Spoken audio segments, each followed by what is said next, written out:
அதில் ஒன்று மட்டும் இப்போ வரத ப பகிர்ந்துக்கிறேன்.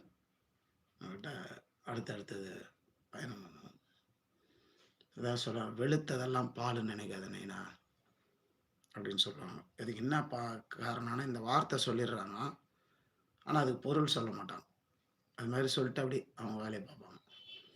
அப்போ அதில் கணக்கு என்னன்னு பார்த்தீங்கன்னா, வெளுத்ததெல்லாம் பாலுன்னு நினைக்காதுன்னா, பால் வெண்மையாக தான் இருக்கும். ஆனால் அது பரவாயில்ல. ஆனால் சுண்ணாம்பு கூட வெள்ளையா தான் இருக்கும். கரெக்ட்டுங்களா?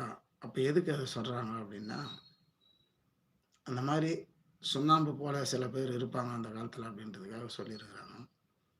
அது என்ன காரணம்னா, ரொம்ப அது அக்யூரேட்டா உள்ளுக்குள்ள போய் கவனிக்கும்போது, பாலும் உபயோகப்படுறது தான். சுண்ணாம்பும் உபயோகப்படுறது தான்.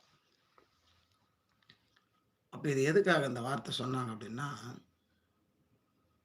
பொருள் இருக்குது. இந்த பொருளுக்குள்ள போய் தான் பார்க்கணும். எல்லாத்தையுமே இன்னைக்கு பொருளுக்குள்ள போய் பார்த்தா தான், அந்த பொருள் விளக்கத்த நாம எடுக்க முடியும். அதுக்காக தான் பால் ஒரு துளி வந்து கண்ல பட்டுச்சுன்னா ஒண்ணும் ஆவாது. ஆனா அதே சுண்ணாம்பு வந்து ஒரு கண்ல பட்டுச்சுன்னு வைங்க, எரியும் பயங்கரமா.